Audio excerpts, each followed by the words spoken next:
देखिए मध्यकालीन बिहार, ये जो शेरशाह का टॉपिक है ये आधुनिक बिहार के लिए, चाहे आधुनिक भारत में ही बहुत प्रसिद्ध है ये, ठीक है। यानी बिहार से ये पहला व्यक्ति होगा जो भारत पर या दिल्ली सल्तनत पे या दिल्ली पे कब्जा करेगा, ठीक है। आपके साथ सम्राट अशोक भी तो थे, पर अशोक तो पटना से ही शासन किया था ना, वो तो बिहार का एक था, मगध क्षेत्र था। लेकिन बिहार से दिल्ली पे जाकर राज करना ये पहला शासक होगा बिहार से, कोई आप कह सकते हैं मुस्लिम शासक भी जो भारत पे राज करेगा। तो हमने देखिए पिछले क्लास में क्या देखा था, बिहार में जब लोधी वंश आया था तो लोधी वंश में उन्होंने क्या किया था, सिकंदर लोधी ने बिहार का सूबेदार किसे बनाया था, दरिया खां नोहानी को। दरिया खां नोहानी को, ठीक है। लेकिन जब 1526 में एक युद्ध हुआ था, कौन सा युद्ध, पानीपत का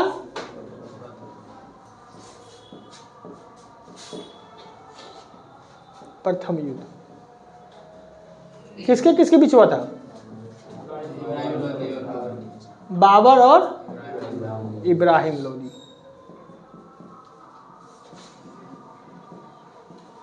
इसमें जीत किसकी हुई थी, बाबर की। देखिए बाबर की जीत हुई, इब्राहिम लोदी की हार हुई, ठीक है। तो इसके कारण क्या हुआ, जो दरिया खां नोहानी का जो पुत्र था बहार खां नोहानी, ये क्या अपना बिहार का शासक बन गया। यानी बिहार को क्या किया, दिल्ली सल्तनत से अलग कर दिया, क्योंकि दिल्ली सल्तनत ही समाप्त हो गया ना, अब तो मुगल काल चलेगा। तो बहार खान नोहानी क्या किए, मोहम्मद शाह नोहानी नाम से बिहार का शासक बन गया। यहां तक देखे थे। तो देखिए कभी कभी यह भी पूछा जाता है नोहानी वंश यह किस राज्य से संबंधित था, बिहार से। बिहार में क्या था, दरिया खां नोहानी को इन्होंने गवर्नर या राज्यपाल बना के भेजा था। लेकिन जैसे इब्राहिम खां लोदी की मृत्यु हुई और मुगल उसमें इतना मजबूत हुआ भी नहीं था, इसीलिए इन्होंने क्या किया, खुद को आज़ाद कर दिया और बिहार का क्या बन गया था, स्वतंत्र शासक बन गया था। क्योंकि इसमें बिहार नाम तो पढ़ ही चुका था ना, कि आपको पता है बिहार नाम कब पड़ा, तुगलक के काल में, ठीक है। अब देखिए मोहम्मद शाह नोहानी, यहाँ तक हम देखे थे। इसका एक पुत्र था जलाल, मोहम्मद शाह नोहानी के पुत्र का क्या नाम था, जलाल। और इसके संरक्षण के लिए एक व्यक्ति था जिसका नाम था फरीद खान। यानी मोहम्मद शाह नोहानी ने क्या किया था, अपने पुत्र जलाल खान के लिए एक संरक्षण नियुक्त कर दिया था। बस संरक्षण बॉडीगार्ड कहिए या टीचर कहिए, या उसका हमेशा उसके साथ रहे और नया नया चीज़ सिखाते रहे, ठीक है। जैसे क्या था, अकबर का संरक्षण कौन था, बैरम खान संरक्षण था। तो दरिया खां नोहानी, बहार खां नोहानी का पुत्र जलाल खां का एक संरक्षण था फरीद खां, और यही फरीद खां आगे चल के क्या बनेगा, शेरशाह। तो या उल्टा भी कह सकते हैं, शेरशाह का वास्तविक नाम क्या था, फरीद खां, ठीक है। अब ये फरीद खां थे कौन, इनके पिता का नाम था हसन खां। इनके पिता का नाम क्या था, हसन खां। अब हसन खां कहाँ का जागीरदार था, सासाराम का जागीरदार। हसन खां कहाँ का जागीरदार था, और ये जागीरदार ये किसके अधीन था, ये था जौनपुर के शासक, या जौनपुर एक राज्य था। जौनपुर राज्य के अंदर एक जागीर था सासाराम, जिसका जागीरदार कौन था, हसन खां। और जौनपुर राज्य का राजा कौन था उस समय, हुसैन शाह सरकी। फिर से समझिए, एक उस समय एक राज हुआ करता था जौनपुर राज्य, जिसका राजा कौन था, हुसैन शाह सरकी। उस जौनपुर राज्य में एक छोटा सा जागीर था सासाराम, जिसके जागीरदार कौन थे, हसन खां। जैसे आप ये समझिए, बिहार एक राज्य है, उसमें एक छोटा सा जिला है सहरसा। उसी तरह जौनपुर एक राज्य है जिसमें छोटा सा एक जागीर था सासाराम, और उसके जागीरदार कौन थे? हसद खां। और इसका जो पुत्र था फरीद खान, वो किसका संरक्षक था? मोहम्मद शाह नूहानी के पुत्र जलाल खान का संरक्षक था। कौन? फरीद खान। कन्फ्यूजन नहीं हो रहा ना?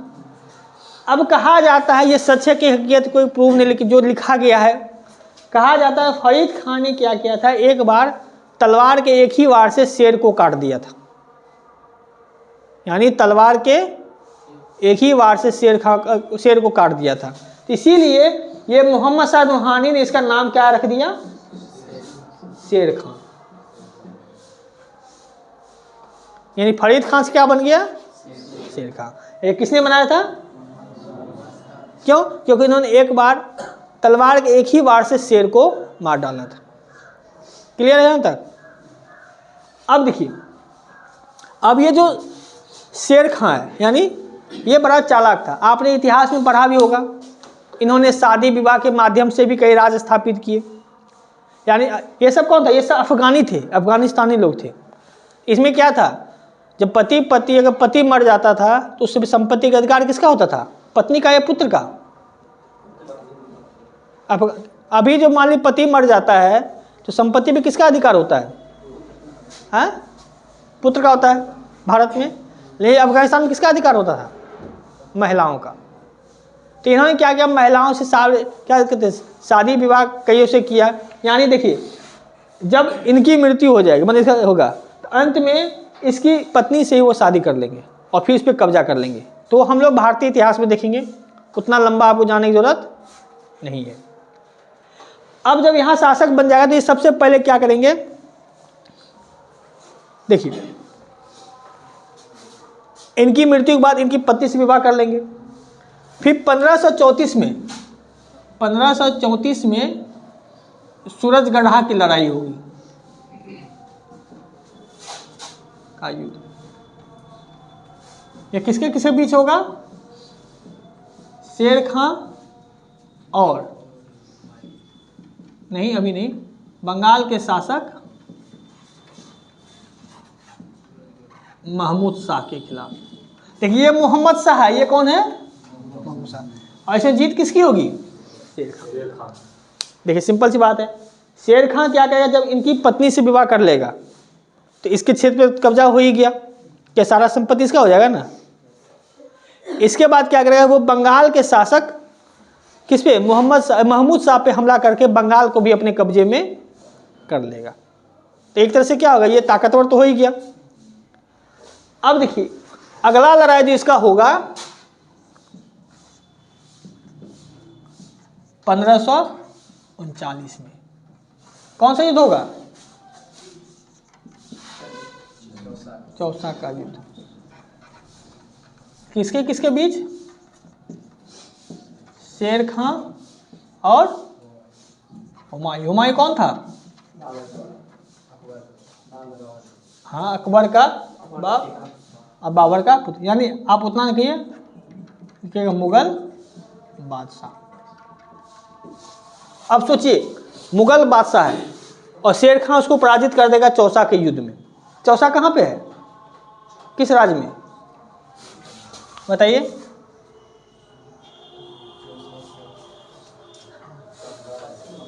अरे बिहार, बक्सर में है, बिहार और यूपी के बॉर्डर पे चौसा।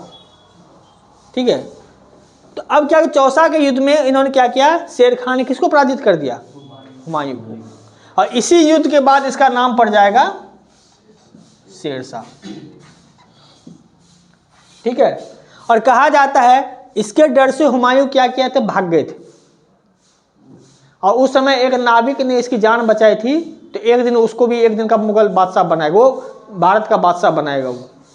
ठीक है, तो देखिए, पहले इन्होंने सूरजगढ़ा की लड़ाई में बंगाल पे कब्जा किया, फिर 1539 में चौसा के युद्ध में हुमायूं को पराजित किया। अब सोचिए, जो मुगल बादशाह को पराजित कर दे उसका ताकत कितना ज़्यादा होगा। और उसके बाद ये शेरखां का नाम बदल के क्या हो गया, शेरशाह। और फिर जाकर के अगला युद्ध होगा 1540 में। कौन सा युद्ध होगा? बिलग्राम यानी कन्नौज का युद्ध, जो कानपुर के आसपास है, किसके किसके बीच, फिर से अब नाम इसका क्या हो जाएगा, शेरशाह और हुमायूं के बीच। और इसमें किसकी जीत होगी, और शेरशाह की जीत होगी, और दिल्ली पे किसका राज होगा, शेरशाह का। यानी ये दिल्ली का शासक या दिल्ली का बादशाह बनेगा कब, 1540 में। ठीक है, तो यहां तक देखिए, सबसे पहले इसका एक घटना है ये। शेरशाह कौन था, शेरशाह था सासाराम के जागीरदार हसन खां का पुत्र। ठीक है, जो किसके अधीन था, जौनपुर राज्य के राजा हुसैन शाह सरकी के अधीन था। बाद में ये नौकरी कहाँ किया, नूहानी वंश के पुत्र था, यानी मोहम्मद शाह नूहानी के पुत्र जलाल खां का संरक्षण बन के काम किया, जहाँ पे इनका नाम पड़ा था शेर खां। और ये नाम किसने दिया था, मोहम्मद शाह नूहानी ने। क्यों, क्योंकि इन्होंने एक तलवार के एक ही वार से एक शेर को मार दिया। फिर जब इनकी मृत्यु होगी तो इनकी पत्नी से विवाह कर लेगा और इस क्षेत्र पे कब्जा कर लेगा। इसके बाद ये कहाँ जाएगा, सूरजगढ़ा का युद्ध लड़ेगा, किसके खिलाफ, महमूद शाह के, और बंगाल पे कब्जा करेगा। तब तक ताकत भी बढ़ जाएगा, बिहार बंगाल कब्जे में आ गया, और उसमें तो सबसे डेवलप जगह यही था। तब ये चौसा के युद्ध में किसको पराजित करेगा, हुमायूं को, और शेरशाह की उपाधि लेगी खुद से। और अंत में 1540 में क्या होगा, ये बिलग्राम का युद्ध लड़ेगा, किसके खिलाफ, शेरशाह और हुमायूं के बीच। और उसके बाद ये क्या बन जाएगा, दिल्ली का बादशाह। तो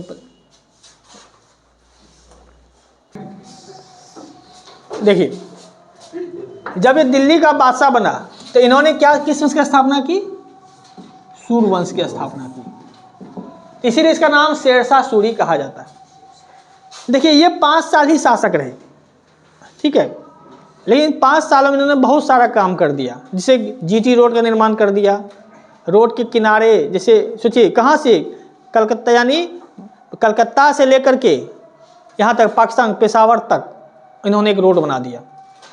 अभी GT1 GT2 होता है, ग्रैंड ट्रंक रोड, ये सब इसी का बनाया हुआ है। उस रोड के किनारे इन्होंने क्या किया, कुछ दूरी पे एक सराय बना दिया। सराय मतलब आजकल होटल कहते हैं, लाइन होटल कहते हैं, जहाँ पर रहने खाने की व्यवस्था हो। वहाँ डाकिया भी रहता था, ताकि अगर मान लिया आप यहाँ से दिल्ली जा रहे हैं, टेलीफोन तो होता नहीं था, आप रास्ते में कहीं रुके, वहाँ डाकिया से चिट्ठी पहुँचा सकते थे। पुलिस चौकी होती थी, ये सब इनका किया हुआ है।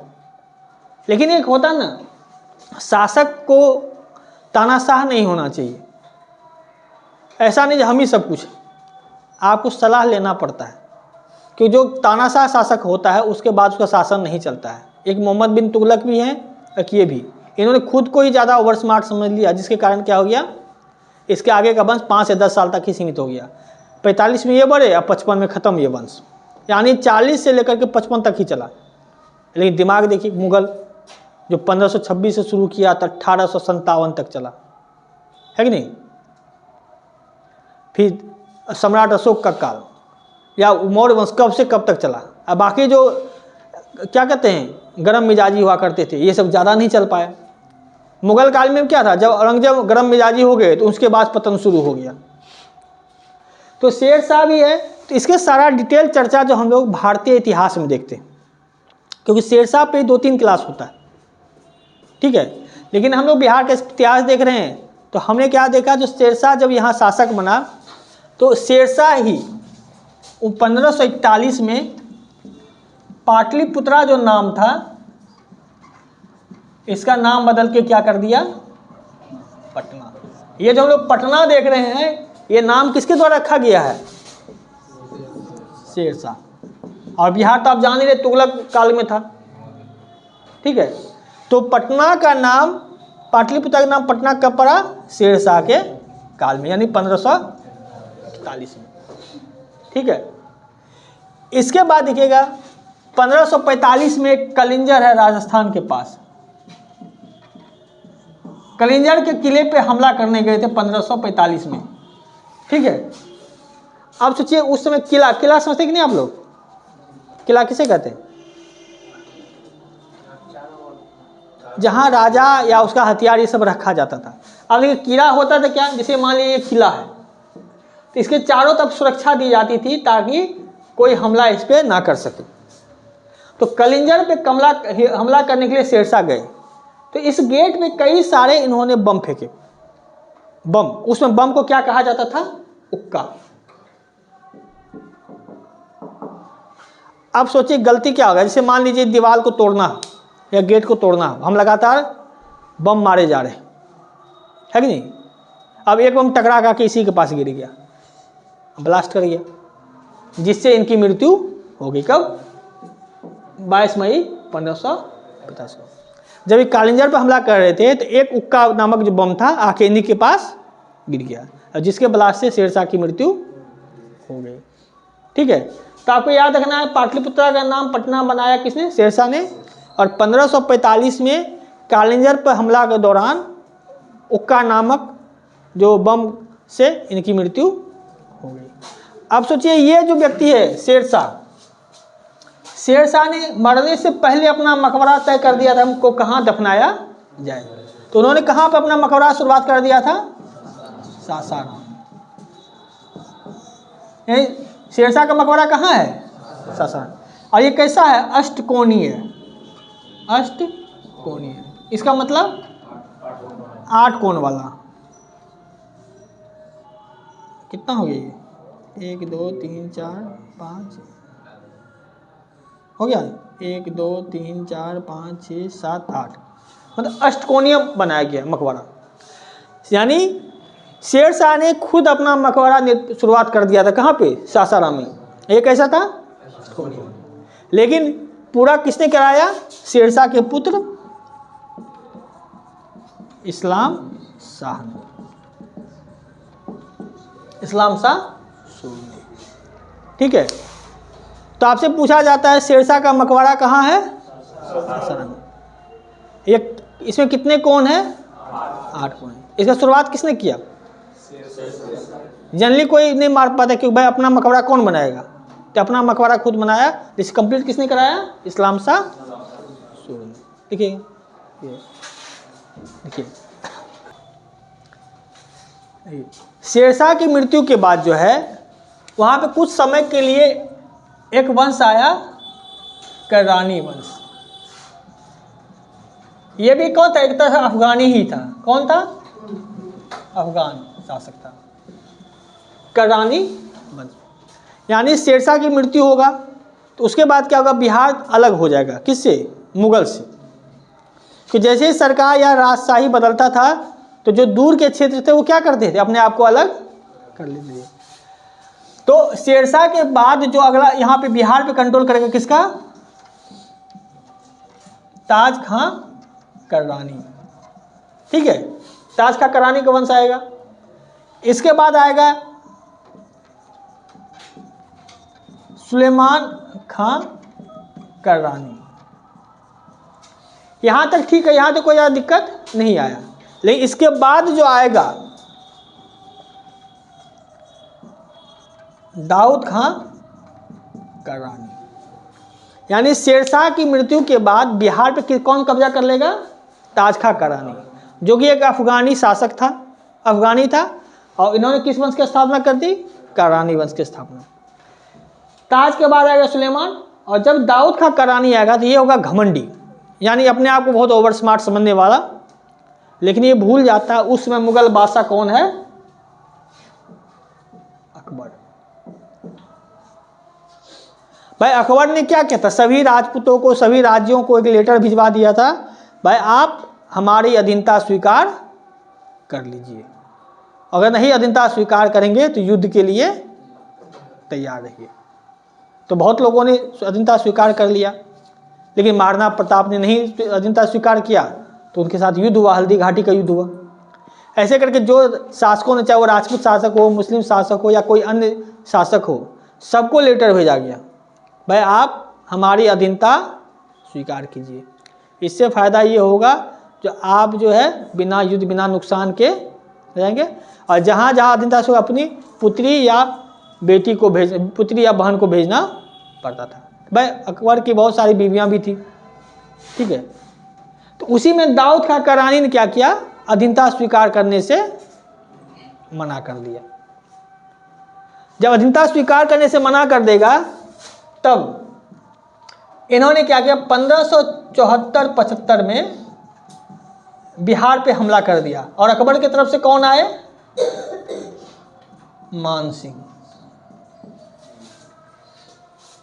यानी अकबर ने क्या किया, दाऊद खां करानी पर हमला करवा दिया और इसके तरफ से कौन आए, मान सिंह।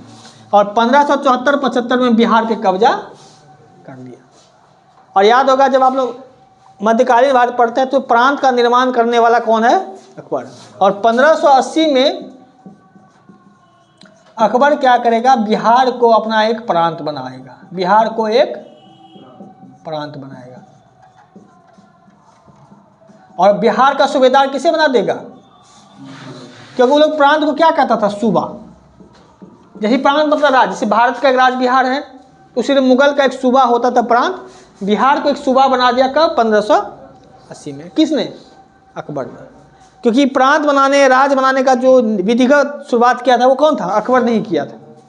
ठीक है, क्योंकि दाऊद खां कराने से बिहार छिनेगा कौन, मान सिंह, जो किसकी तरफ से ऐसा लड़ने के लिए, अकबर की तरफ से। और जब बिहार प्रांत बनेगा 1580 में, तो बिहार का सूबेदार कौन बन जाएगा, मान सिंह। और उस समय जो बिहार यानी में हिस्सा था, कौन कौन सा क्षेत्र था, मुंगेर, तिरहुत, चंपारण, सारण, सासाराम इत्यादि।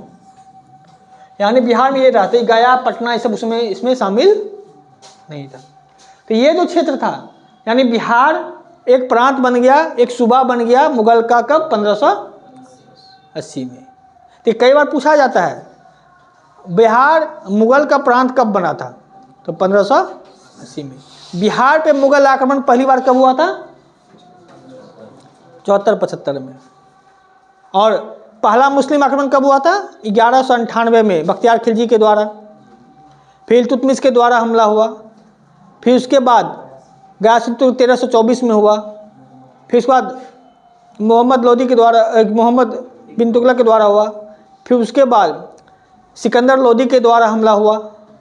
और मुगलों के द्वारा पहला आक्रमण कब हुआ था, अकबर के काल में, कब, 1574-75 में।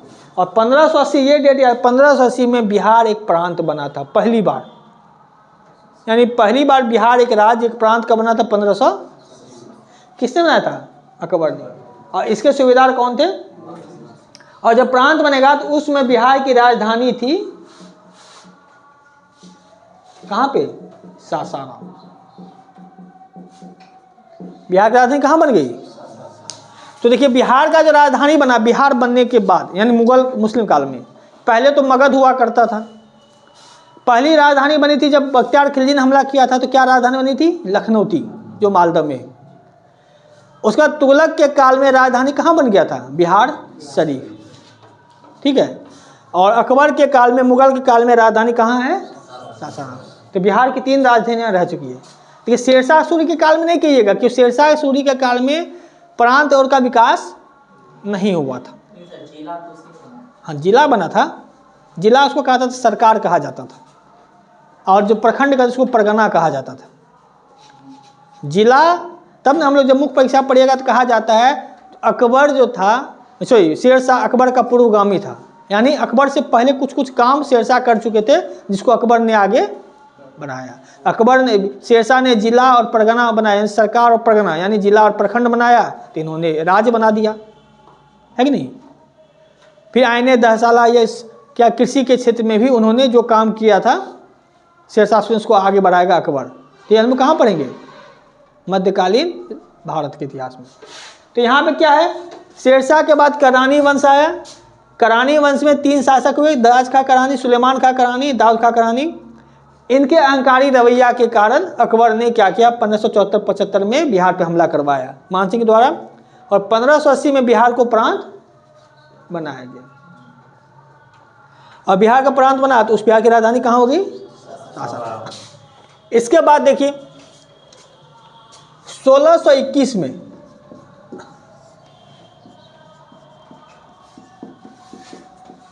जहांगीर ने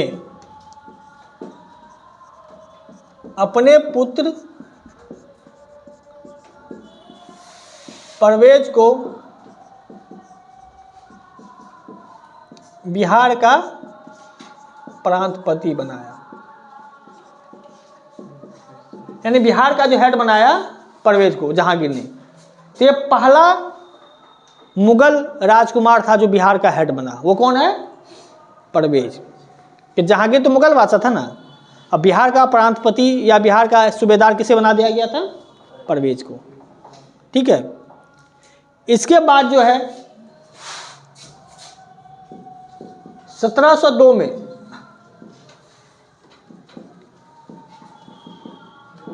औरंगजेब ने अपने पुत्र अजीमुस्सान को बिहार का प्रांतपति बनाया। ठीक है। 1707 में औरंगजेब ने क्या किया था? 1702 में अपने पुत्र अजीमुस्सान को बिहार का प्रधान बनाया। और इस अजीमुस्सान ने क्या किया? बिहार का नाम यानी पटना का नाम बदल करके क्या कर दिया? अजीमाबाद। यानी पटना का नाम बदल के क्या हो गया? अजीमाबाद। किसने किया था? अजीमुस्सान। ठीक है। और इसी का एक पुत्र होगा फर्रुखसियर, जो आगे चल कर मुगल बादशाह बनेगा। ठीक है। और मुगल यानी फर्रुखसियर जो है, फर्रुखसियर जो किसका पुत्र होगा? अजीमुस्सान का। इसका जन्म कहाँ होगा? पटना में 1689 में। और इसका राज्याभिषेक भी कहाँ होगा? पटना में। कब? 1713 में। तो ये बार बार पूछा जाता है। यहाँ से देखिए अकबर क्या किया? 1574-75 में बिहार पे कब्जा किया। 1580 में प्रांत बनाया, जिसके कौन थे ये? सूबेदार मान सिंह। और उसमें इनकी राजधानी कहाँ बनाया गया था? सासाराम। 1621 में जहांगीर ने अपने पुत्र परवेज को बिहार का प्रांतपति बनाया। ठीक है। ये पहला मुगल राजकुमार था जो बिहार का हेड बना था। 1702 में औरंगजेब ने अपने पुत्र अजीमुस्सान को बनाया। और इसी अजीमुस्सान ने पटना का नाम बदल के क्या कर दिया? और अजीमुस्सान का एक पुत्र था फर्रुखसियर, जिसका जन्म कहाँ हुआ था? पटना में। और इसका राज्याभिषेक भी कहाँ हुआ? पटना में। और यही आगे चल के मुगल बादशाह भी बनेगा। ठीक है। और इसी के काल में 1717 में जब ये देखिए, इसके बाद जब औरंगजेब बाद सारा शासक तो कमजोर ही हुआ ना, तो क्या होगा? बंगाल एक अलग प्रांत बन जाएगा। बंगाल क्या हो जाएगा? स्वतंत्र हो जाएगा। और इसके शासक कौन बनेंगे? मुर्शिद कुली खान। और उस समय जब बंगाल अलग होगा तो बंगाल में बिहार भी शामिल होगा।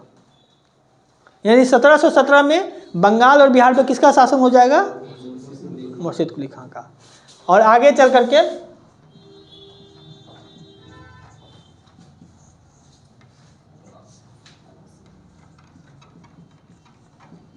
प्लासी के युद्ध के बाद बिहार पे किसका राज होगा? अंग्रेज का राज होगा। और तब जाकर आपका मध्यकालीन बिहार आपका समाप्त होगा। उसके बाद एक वंश और उज्जैनी वंश है, हम लोग देखेंगे उज्जैनी वंश, जिसके वीर कुंवर सिंह जी आएंगे। तो मध्यकालीन में ज़्यादा है नहीं आपका। तो ये सिंपल सी बात है। शेरशाह के बाद करानी वंश आया, उनको अकबर ने क्या किया? पराजित किया। और बिहार को एक प्रांत बनाया, मानसिंह को सूबेदार बनाया। और बिहार की राजधानी सासाराम। 1621 में परवेज बना बिहार का प्रांतपति। ये पहला मुगल राजकुमार था। 1702 में अजीमुस्सान को बनाया गया, जो औरंगजेब का पुत्र था। और इसी ने पटना का नाम क्या कर दिया? अजीमाबाद। इसका एक पुत्र होगा फर्रुखसियर, जिसका जन्म भी पटना में होगा और मुगल बादशाह भी बनेगा। तो राज्याभिषेक कहाँ होगा? पटना। और इसी के कारण मुर्शिद कुली खान बंगाल को स्वतंत्र करा लेगा, जिसमें बंगाल में बिहार भी शामिल होगा। और तब जाके 1757 में प्लासी का युद्ध होगा। और उसके बाद अंग्रेज का राज आएगा। फिर अंग्रेज का राज आएगा, फिर बिहार सरकार का राज आएगा। तब से हम लोग ऐसे ही चल रहे हैं। तो यहाँ तक लिखिए।